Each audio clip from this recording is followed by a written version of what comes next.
이동희 뉴스 정면승부 3부 시작하겠습니다. 지난 1989년 시작한 아키히토 일왕의 헤이세이 시대가 막을 내렸습니다. 아키히토 일왕의 장남인 나루히토 왕세자가 오늘 왕위를 물려받게 되면서 레이와라는 새 연호를 사용하게 됐죠. 나루히토 새 일왕은 첫 소감으로 세계 평화를 간절히 희망한다고 말했습니다. 전문가와 함께 이야기 나눠보겠습니다. 성공회대 일본학과 양기호 교수님 나오셨습니다. 어서 오십시오. 네, 안녕하세요. 일왕의 퇴위와 즉위, 일본에서는 당연히 국가적 행사이겠죠. 맞습니다. 거의 하루 종일 생방송으로 이렇게 중계가 되었는데요. 이제 퇴식을 일본인들이 보는 것은 처음입니다. 왜냐하면 이거 생전 퇴위라는 것이 지금 200년 만에 지금 생긴 일이거든요. 그래서 이제는 이제 역시 일왕이 죽고 나서 그 다음에 이제 이렇게 즉위식은 이렇게 공개되지만 이 생전 퇴위를 본 것은 일본인들은 처음입니다. 수백 년 만에. 그래서 일단은 이제 그 퇴위에서 그동안에 자기 자신을 지켜주고 지지해준 국민들이 감사드린다는 것이고, 그 다음에 이제 새로운 레이와 시대에도 이 새 일왕과 함께 번영하기를 기대한다. 이런 식의 이제 지금 이제 퇴위한 일왕의 말씀이 있었습니다. 그리고 이제 즉위식도 이제 오늘 열리는데요.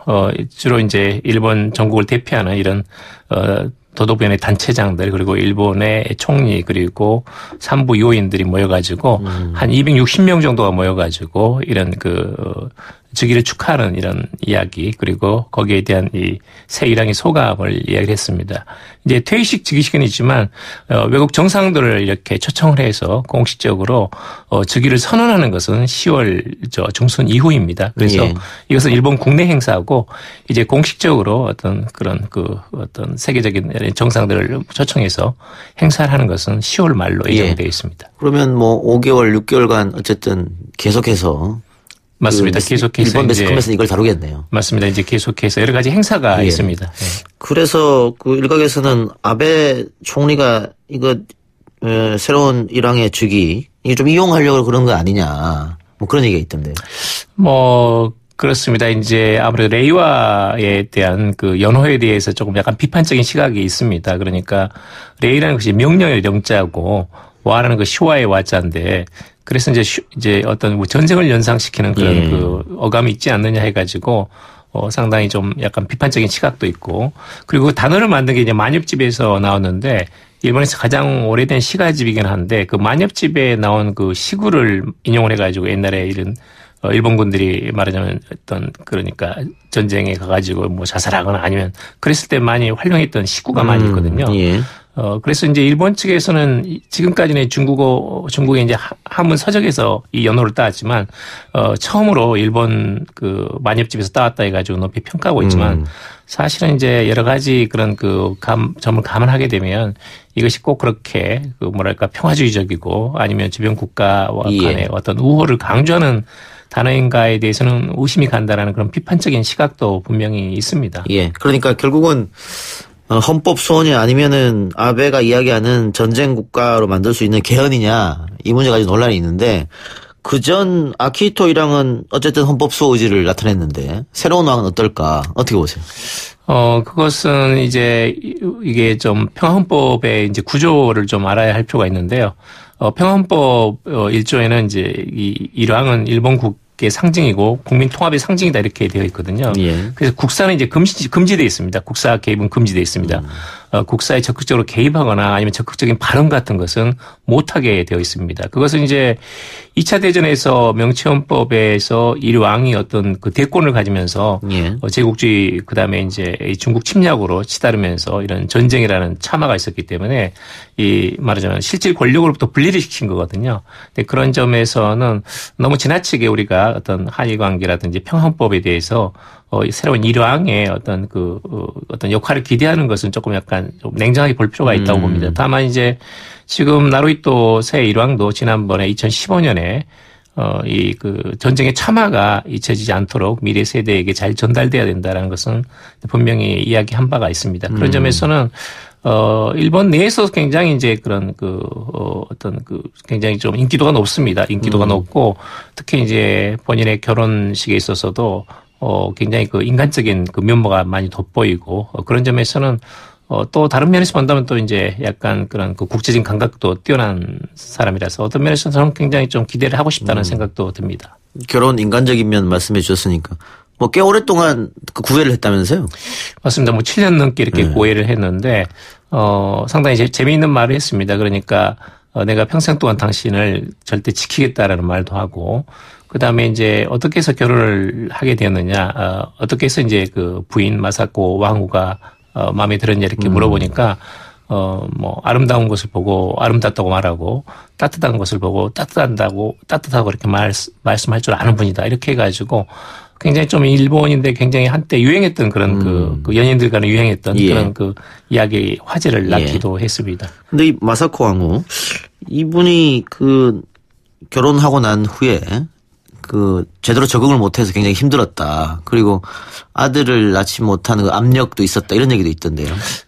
그렇죠. 이제 좀 일본 왕실이 지금까지는 그 어떤 뭐랄까 좀 열린 왕실을 개방성을 가진 그런 열린 왕실을 지향해왔거든요. 사실 이전에는 이제 일본 왕실이라는 것은 이제 근친혼을 했습니다. 그러니까 아하. 왕족끼리만 결혼한 거예요. 예.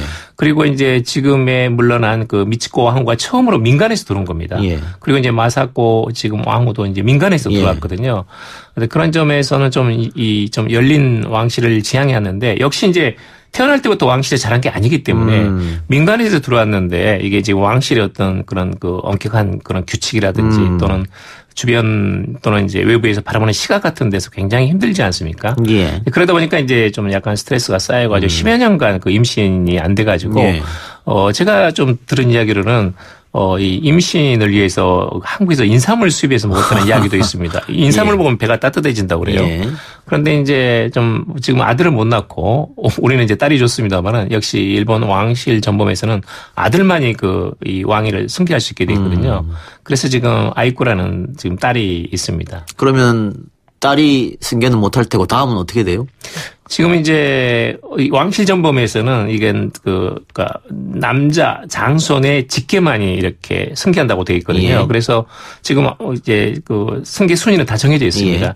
지금 이 일왕 다음에는 이제 그 남동생 그리고 새로 지금 일왕이 된 사람의 남동생이 나루히토의 남동생이 지금 1순위입니다. 그리고 남동생의 아들이 무츠히토가 2순위 이렇게 되어 있습니다. 숙부가 3순위 이렇게 되는 겁니까, 그러면? 아닙니다. 이제 그것까지는 아직 정해지지 않았습니다. 일단은 이 순서는 지금 그런 식으로 되어 있습니다. 알겠습니다.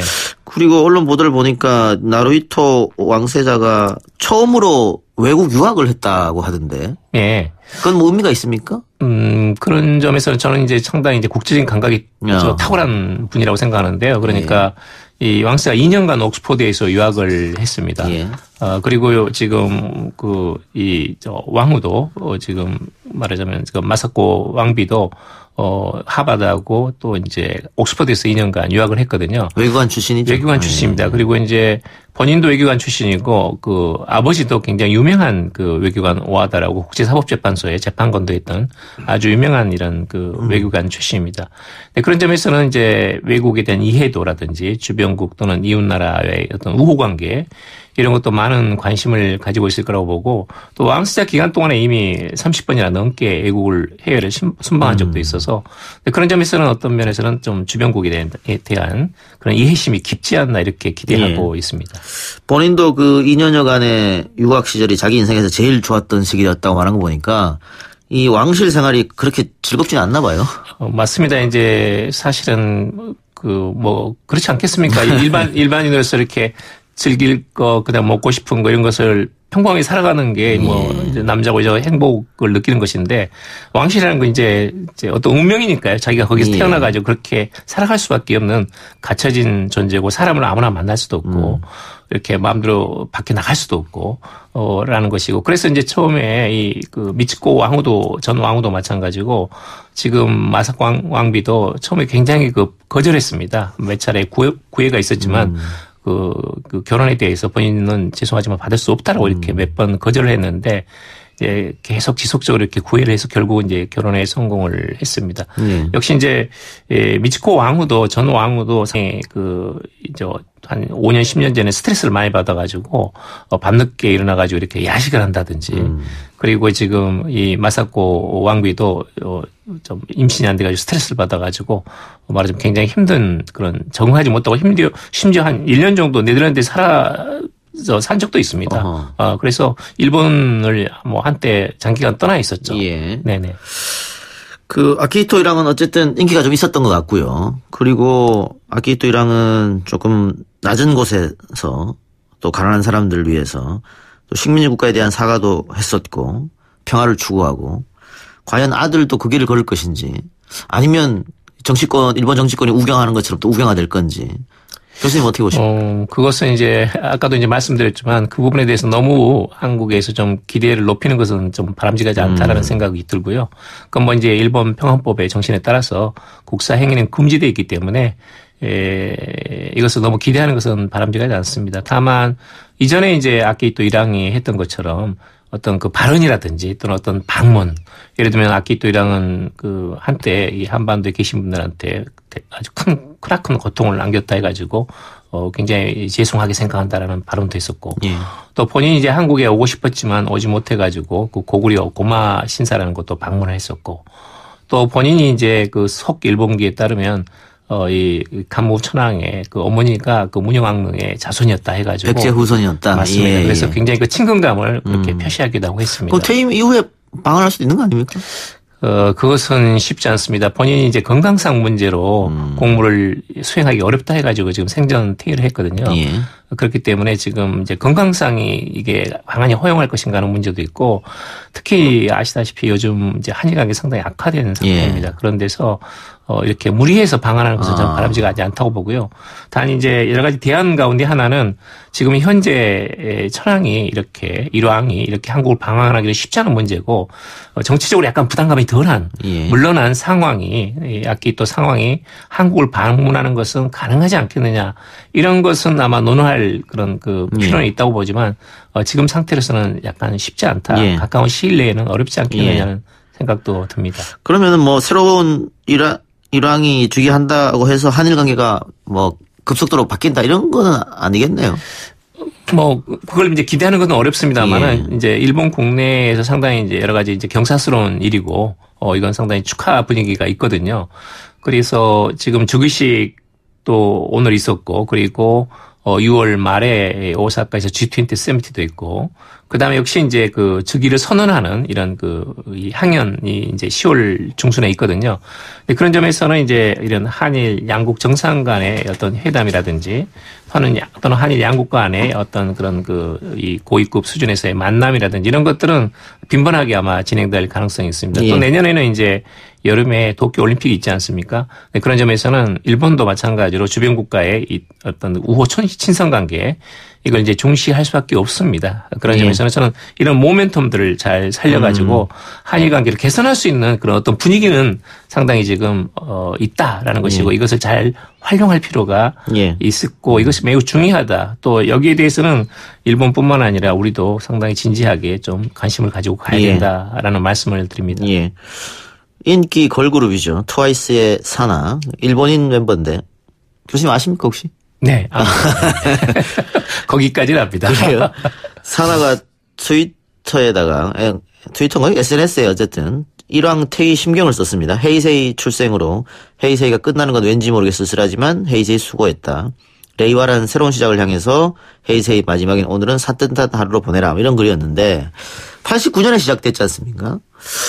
근데 어쨌든 이 헤이세이 시대가 시작되면서 일본이 거품 경제를 맞아버렸단 말이죠. 경제적으로 굉장히 후퇴를 했거든요. 이런 부분이 있음에도 불구하고 일본 국민들은 헤이세이 시대에 대해서 이 산하처럼 좋은 기억으로 갖고 있는 겁니까? 좋은 기억이라기보다는 우리하고 약간 감각이 다른데 거기는 이제 당신이 예를 들면 이런 식으로 물어보는 거예요. 당신이 쇼와 몇 년 출생이냐.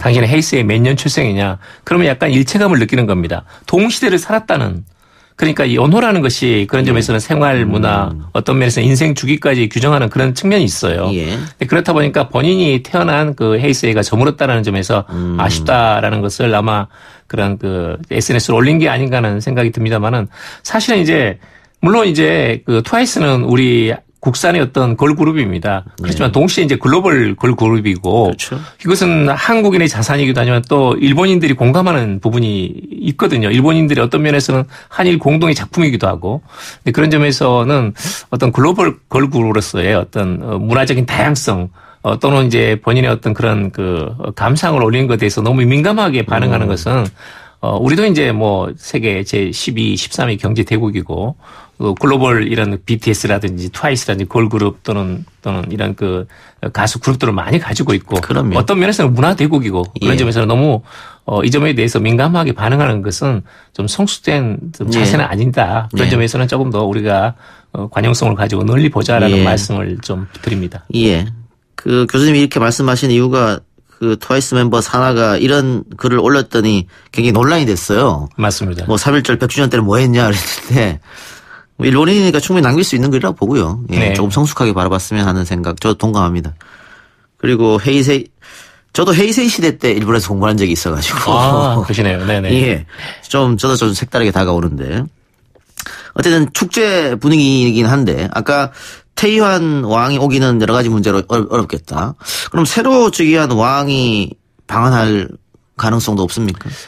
그것은 저는 쉽지 않다고 봅니다. 이제 역시 이제 이 왕의 해외 순방은 상당히 이제 굉장히 고도로 정치적인 또는 외교적인 행위이기 때문에 예. 이건 일본도 그렇고 우리도 신중할 필요가 있습니다. 그러니까 예전에 이제 그 나루히토 일왕은 1992년에 중국을 방문한 적이 있거든요. 예. 그것은 이제 본인이 그 중국을 침략한 일본의 과거 이런 그 제국주의에 대한 반성 또는 본인이 직접 중국을 방문해 가지고 중국인들한테 사죄하고 싶다. 사실 방문 자체가 사죄라는 거거든요. 그런 점을 담고 있기 때문에 그게 성사될 수 있었지만 또 중국은 이걸 정치적으로 이용한 적도 있습니다. 당시 이제 92년에 상당히 중일 관계가 좋지 않았고 해가지고 어떤 중일 우호를 강조하는 하나의 상징적인 그런 어떤 이벤트로서 일왕의 방중을 실현했거든요.